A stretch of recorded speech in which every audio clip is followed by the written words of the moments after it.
Let's take a look at question 18.20 from Klein, which deals a lot with free radical bromination. If you recall that free radical bromination is when you do a bromination at the benzylic position of a molecule. So you can see in the first example A, so let me bring up a different colored pen here, you can see right away that on our benzylic position, our benzylic carbon that I'll highlight in blue here, we have a proton because this is isopropyl benzene, so we see that we have a benzylic proton. So if we right away say, okay, let's treat this with N-bromosuccinimide or NBS, and if we heat that up, what are we going to get as a product? Well, we're going to just brominate.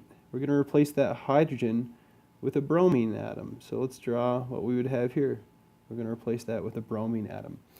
And hopefully you realize at this point, you say, okay, well I have this tertiary carbon atom with a bromine attached to it.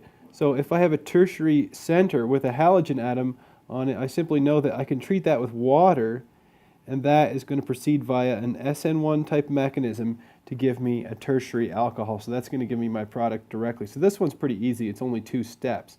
So let's take a look at the next one. We're going from ethylbenzene to styrene. So this is ethylbenzene, this first compound, and this is a common compound that we looked at the beginning of chapter 18. This is called styrene. So this is one of the compounds you're supposed to know how to name, commonly name.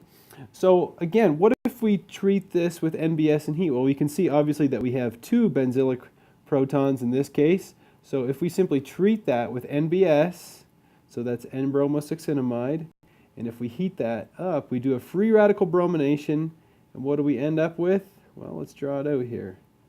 So we still have our ethyl group, but now we've got a bromine here. So we did free radical bromine or bromination at the benzylic position. And again, hopefully you can see pretty clearly that, well, look, we have protons here at the end of the molecule. So if we treat this with some kind of strong base, like sodium ethoxide, we're going to get E2 product. So sodium ethoxide will give us the E2 product.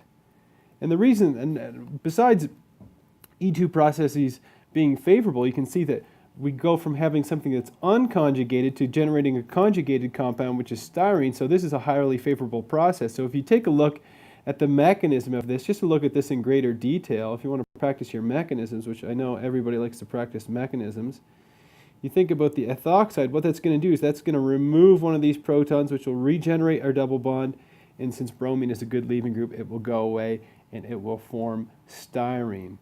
So let's take a look at the next one. And in case you didn't notice, there's a theme running through all of these reactions, and that they all involved free radical bromination. So again, if we take this first molecule here, which is toluene, so if we treat toluene and we treat that with NBS and bromosuccinimide and we heat that, we're going to brominate at the benzylic position. So what is our compound going to look like? It's going to be this compound here, which is called benzyl bromide. So then once we have benzyl bromide, you can see that we have a primary carbon here. So we have a primary carbon. So that means that we are going to be able to do what kind of reaction? We should be able to do an SN2 type process on this and go directly from benzyl bromide to installing our cyano group or our nitrile group. So we can do that by treating it with sodium cyanide, which is an ionic compound. So cyanide will be our nucleophile. So you can just imagine, mechanistically, you can imagine cyanide coming in here and kicking that bromine out and giving you the desired product. So last but not least, in the final problem, oh, am I running out of room here? So I'll try to do this in the smallest amount of room possible. Again, if you treat this molecule here, you can see there's a benzylic proton here. So if you treat this with NBS and you heat that up, what you end up with is this molecule. So we're going to have a bromine sticking out here. And we're still going to have our cyclohexane branching off here. And hopefully you can see that we have a tertiary center here. We have a tertiary carbon atom. So that means that we can do an SN1 type process, but all we have to treat it with this time is we just have to treat it with methanol because we have CH3O. So we treat this with methanol, and via an SN1 type process, it will give us this tertiary substituted ether.